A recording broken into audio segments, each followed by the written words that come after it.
کو ہم کہتے ہیں وہ قریب ہے۔ یہ ابراہیم علیہ السلام کی سنت ہے اور میرے نبی نے اس کو زندہ کیا۔ بیچ کے زمانوں میں یہ نہیں تھی، اس کو میرے نبی پاک صلی اللہ علیہ وسلم نے زندہ فرمایا، اور آپ اپنے عید کے موقع پر 2 جانور ذبح فرماتے تھے، 2 دمبے، ایک امت کے لیے اور ایک اپنے لیے۔ سبحان، ایک امت کے لیے، ایک اپنے لیے۔ ابراہیم علیہ السلام سے یہ سلسلہ کیسے شروع ہوا؟ ابراہیم علیہ السلام کو جب آگ میں ڈالا گیا اور اللہ تعالیٰ نے ان کو آگ سے زندہ سلامت باہر نکالا، پھر انہوں نے ہجرت فرمائی اور مصر گئے۔ مصر کا جو بادشاہ تھا وہ ہر آنے والی عورت کو زبردستی ایک رات اپنے کمرے میں رکھتا تھا، تو اس نے حضرت سارہ علیہ السلام کو بھی قبضہ کر کے اپنے کمرے میں رکھا۔ جو ہی ہاتھ بڑھاتا اس کا ہاتھ سوکھ جاتا، پیچھے کرتا تو ٹھیک ہو جاتا، پھر ایسے ہاتھ بڑھاتا سوکھ جاتا، پھر پیچھے کرتا ٹھیک ہو جاتا، پھر ایسے ہاتھ بڑھایا سوکھ گیا، پھر پیچھے کیا ٹھیک ہو گیا۔ تو اس نے کہا یہ تو کوئی اور ہی بات ہے، تو اس نے اپنی بیٹی حضرت ہاجرہ وہ ان ابراہیم علیہ السلام کے نکاح میں دے دی۔ ابراہیم علیہ السلام اس وقت 70 سے اوپر جا چکے تھے اور حضرت ہاجرہ 20-22 سال کی تھی۔ یہ 3 افراد کا قافلہ ہجرت کر کے فلسطین پہنچا، اور ابراہیم علیہ السلام کی عمر گزر گئی۔ رب ہب لی من الصالحین، یا اللہ کوئی نیک بچہ دے، یا اللہ کوئی نیک بچہ دے۔ کچھ تقریباً 84 سال کی عمر میں اللہ تعالیٰ نے حضرت ہاجرہ سے بیٹا دیا، سارہ کی بجائے ہاجرہ سے بیٹا دیا۔ حضرت اللہ کی حکمت تھی، اللہ بھی یہی چاہ رہے تھے، تو حضرت کہنے کہ اس بچے کو مجھ سے دور کرو، اس بچے کو مجھ سے دور کرو، میں دیکھ نہیں سکتی۔ تو جبریل آئے کہ اللہ تعالیٰ بھی فرما رہے ہیں کہ اسے یہاں سے دور کرو، کہ کہاں لے جاؤں؟ کہا یہ ہم بتائیں گے کہاں لے جانا ہے۔ تو جبریل انسانی شکل میں اونٹ پہ سوار ہو کر تشریف لائے، اور پیچھے ابراہیم علیہ السلام اپنی اونٹنی پر، بچہ بیگم، اور آگے جبریل رہبر کے طور پر۔ فلسطین سرسبز ہے، کہیں خشک ہے، لیکن پانی ہے، اچھی آبادی ہے۔ چلتے چلتے چلتے چلتے 1 مہینہ کا سفر کرنے کے بعد جب وہ علاقہ شروع ہوا جہاں کالے پہاڑ، پتھر، کوئی پتا نہیں سبزے کا، کوئی نشان نہیں پانی کا، وہاں سے چلتے چلتے چلتے 4 پہاڑوں کے اندر ایک وادی سی آئی۔ جب وہاں پہنچے تو جبریل کہنے لگے اللہ کے نبی یہاں ہاجرہ اور اسماعیل کو چھوڑ دیں۔ جب وہ آگ میں جا رہے تھے نا ابراہیم علیہ السلام، تو ایک لفظ نہیں بولے، بنا کہا حسبی اللہ ونعم الوکیل۔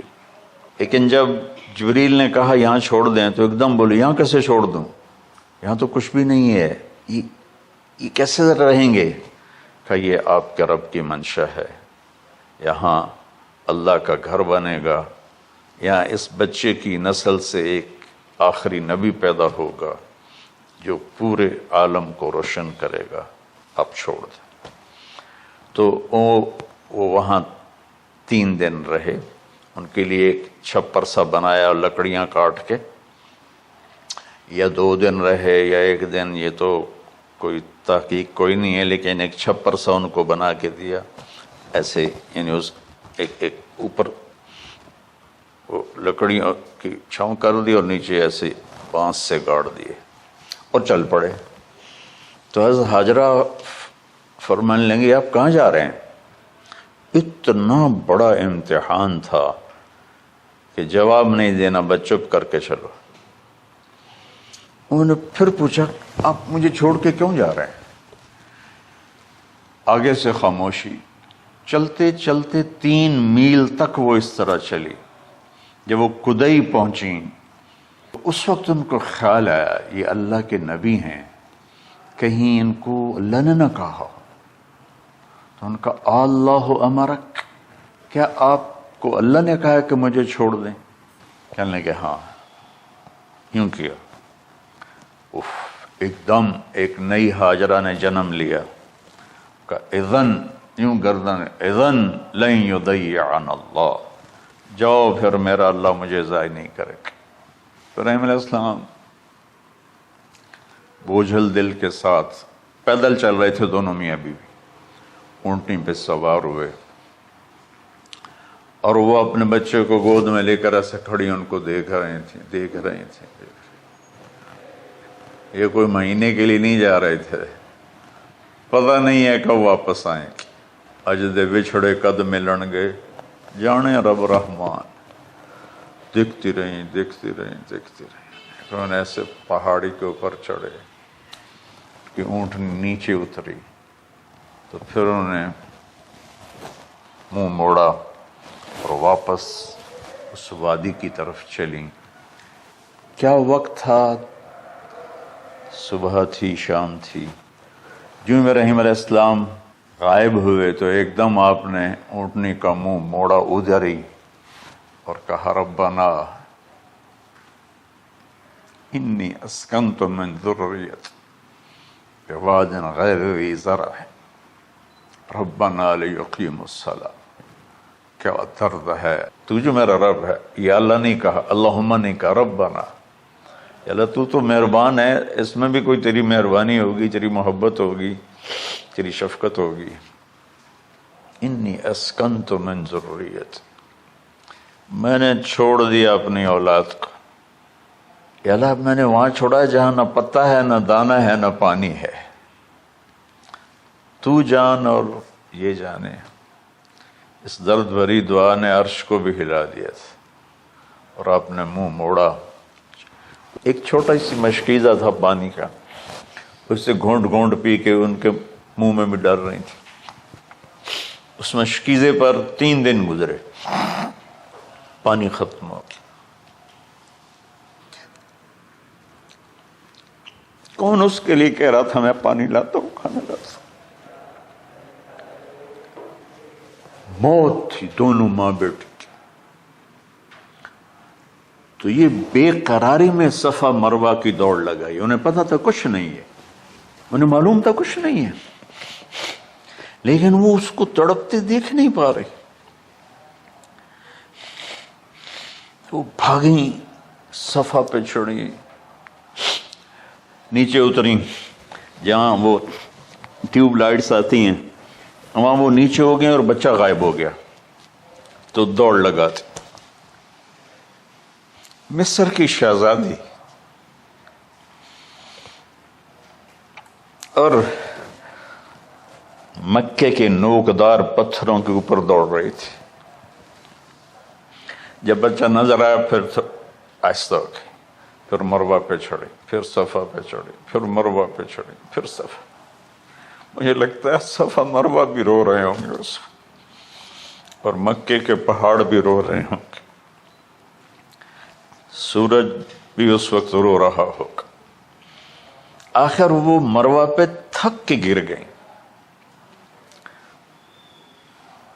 یہ نہیں کہ انہوں نے 7 چکر لگانے تھے، 7ویں چکر کے بعد ان کی ہمت جواب دے گئی.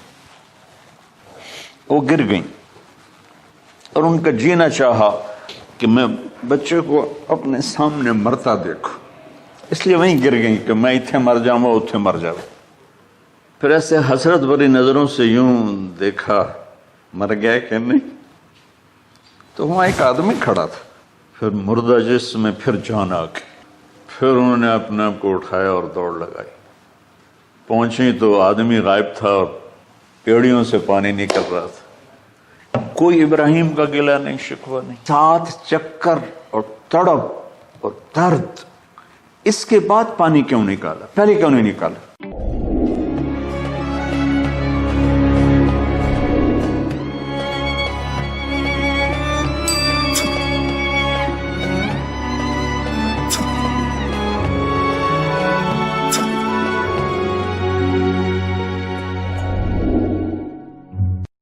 عشق کا راستہ یہ ہے. دیکھا تو پانی ابل رہا ہے، ابل رہا ہے، ابل رہا ہے، فوارے مار رہا ہے. تو اس وقت عبرانی لینگویج تھی تو ان کا زم زم زم زم، ٹھہر جا ٹھہر جا ٹھہر جا. وہ نیچے زور، اللہ کو بھی یہی منظور تھا، وہ نیچے زور. میرے نبی نے فرمایا اگر میری ماں زم زم نہ کہتی تو پورے عرب کو یہ پانی سیراب کر دیتا. جتنا اونچا بنانا ہو بلڈنگ اتنی گہری بنیاد. اس ماں بیٹے سے محمد مصطفیٰ نے آنا ہے تو پھر بنیاد تو گہری ہوگی نا. 1 سال کے بعد اجازت ملی، جاؤ مل کے آؤ. 1 سال کے بعد اونٹنی کا سر نظر آیا تو دل اچھل کے آسمان کو جا لگا کہ میری آنکھوں کی ٹھنڈک آ گئی، میرے سر کا سایہ آ گیا، میرے بیٹے کی چھاؤں آیا. اونٹنی بٹھائی، کہا تشریف لائیے. کہنے لگے اترنے کا حکم نہیں ہے، صرف ملاقات. نہ آتے، صبر آیا ہوا تھا، صبر توڑ کے پھر جا رہے ہیں. تو اف نہیں کی، آہ نہ کر لبوں کو سی. کہنے لگے اچھا بچہ گود میں دے دو. سینے سے لگا، پیار کی بہتے آنسو بچے کے رخسار پہ گرے. بچوں کو پتہ نہیں کون ہے. کہنے لگی اجازت ہے آپ کا سر دھو دوں، منہ دھو دوں، پاؤں دھو دوں، ہاتھ دھو دوں؟ یہ پانی پاک ملا ہے. ٹھیک ہے. واپس. فلما بلغ معه السعي، بھاگنے دوڑنے لگا، دل میں اتر گیا، نظروں کو بھا گیا تو خواب آنے شروع ہوئے. قیمتی چیز قربان کرو، پتہ نہیں کتنی بکریاں قربان کر دیں. پھر خواب آیا قیمتی چیز قربان کرو، پھر گائے قربان کر دیں، عدد مجھے یاد نہیں ہے. پھر خواب آیا قیمتی چیز قربان کرو، اونٹ قربان کر دیے. پھر خواب آیا قیمتی چیز قربان کرو تو پھر خیال آیا کہ یہ اسماعیل کی طرف اشارہ ہے. میں اس تصور میں جب ڈوبتا ہوں میں رونا شروع کر دیتا. اور یہ 92 سال کی ہستی بڑھاپے میں 1 مہینے کی اذیت برداشت کرتے ہوئے جا رہے ہیں کہ بیٹا ذبح کرنا ہے، بیٹا ذبح کرنا ہے، بیٹا ذبح کرنا.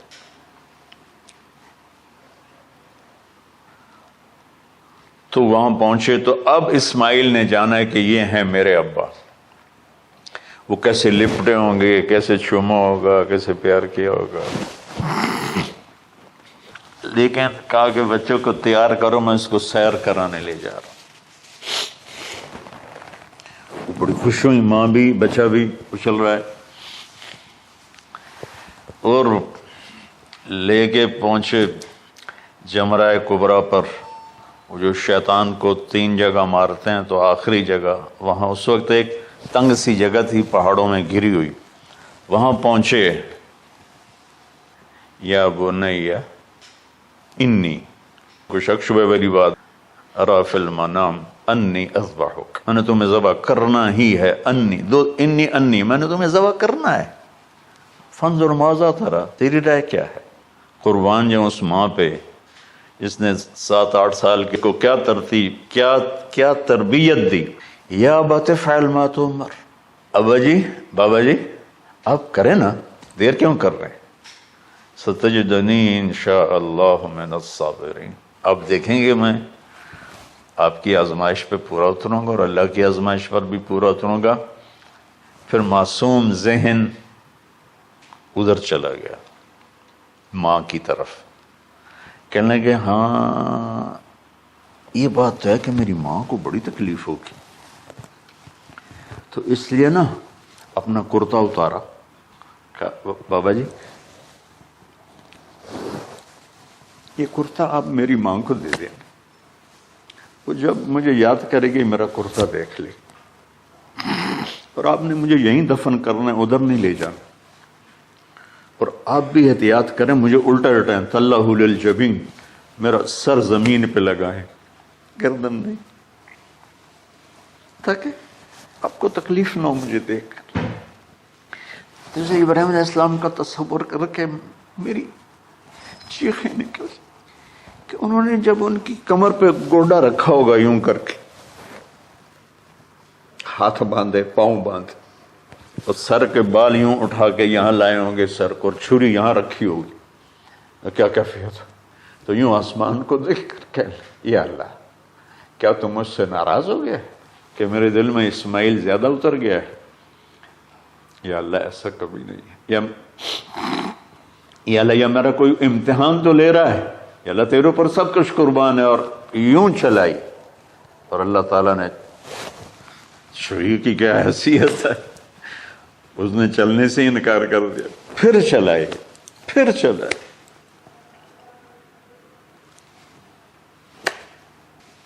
بعضی کتابوں میں ہے تو صحیح، لیکن روایت کی کتنی حیثیت ہو تو مجھے نہیں پتا، لیکن چونکہ یہ ایک تاریخی چیز ہے کہی جا سکتی ہے۔ گئے اور چھری کو تیز کیا پتھر پر، تیز کر کے جب آئن اور بال پکڑے، آسمان کے فرشتے 2 دفعہ روئے ہیں انسانی تاریخ میں، آسمان کے فرشتے 2 دفعہ روئے ہیں انسانی تاریخ میں۔ ایک جب ابراہیم علیہ السلام نے ان کی کمر پہ اپنا گھٹنا رکھا کہ سر کے بال پکڑ اور چھری پکڑ کے یہ کہا یا اللہ تم مجھ سے ناراض ہو، تو آسمان کے فرشتوں کی چیخیں نکل گئی۔ اور ایک جب اللہ کے نبی کو طائف میں پتھر پڑے کہ اللہ من یشکو الیک ضعف قوتی، تو آسمان کے فرشتوں کی چیخیں نکل گئی۔ جب ہمارے نبی کو طائف والوں نے مارا اس پر، یہ 2 دفعہ آسمان کے سب فرشتے روئے۔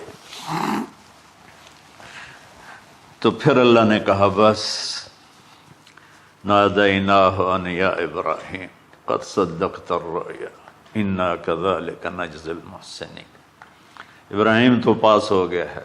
چھری چل گئی، اور آنکھوں پر تو پٹی تھی، چھری چل گئی، پٹی کھولی تو سامنے کبش تھا، دمبا اور اسماعیل اور جبریل کھڑے ہوئے تھے۔